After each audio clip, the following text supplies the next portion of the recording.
Yes, thank you very much, Chairman, for inviting me here. Who am I is not really important, it's who I'm not really. I'm not a political scientist like many people here. I'm not a party political member. I was an immigrant. I'm back a few months now, and I'm here to tell you about ballotbox.ie. We started this up in 2011 when I was in Toronto. I lived there for about 2 years at the time. And it came to me and a couple of friends one day prior to the February election. We were sitting around a bar that one night, as Irish people do, and we were talking about the upcoming election. So many of my friends over there who had come with me or who I'd met, having followed them to Canada, hadn't been that very much interested in politics before.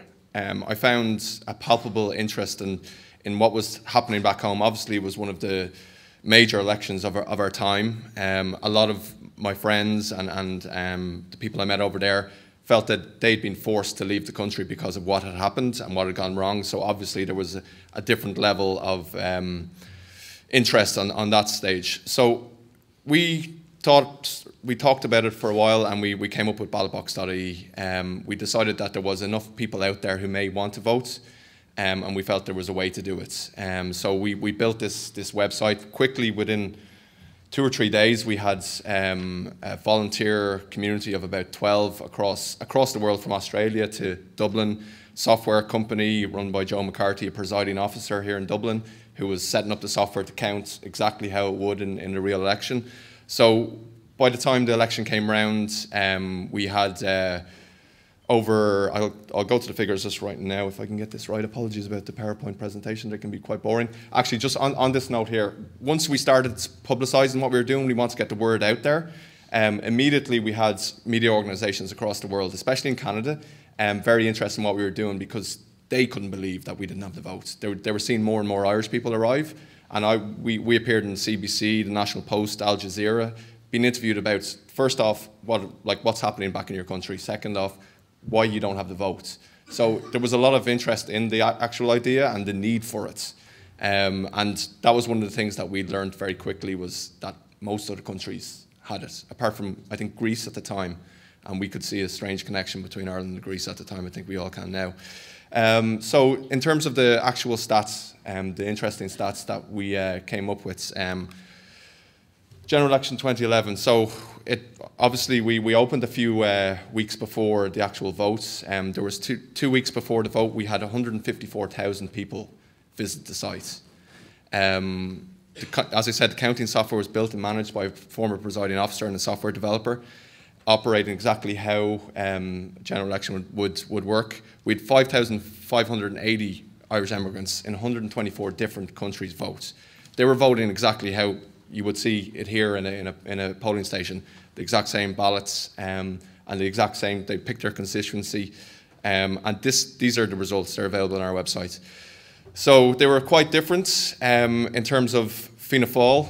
Obviously there was a different reception to Fianna Fáil for immigrants who had recently emigrated, and they only got 2 seats in that election as opposed to 20 in the real one. The Sinn Féin members here will be happy to see that there was 23 seats as opposed to 14 in the real election. So there was obviously, I think there's a younger community who were voting in this election, and maybe a little more left-leaning.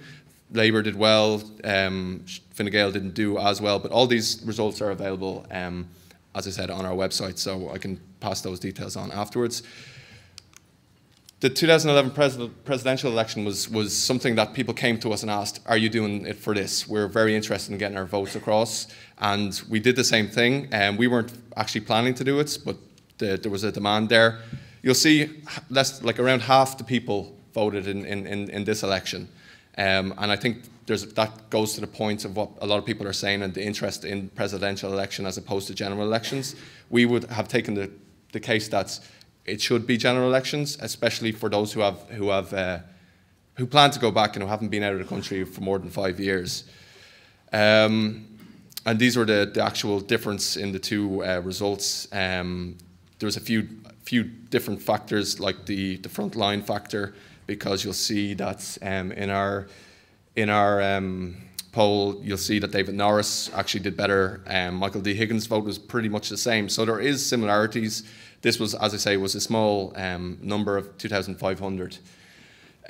What I'll leave you with today is, this is from the Irish Times yesterday. One of the first reasons we came up with this was because we felt we were seeing the family, as Mary Lou talked about, asking what we can get from the diaspora. I'm one of the emigrants who've returned. I know plenty more who want to return to this country.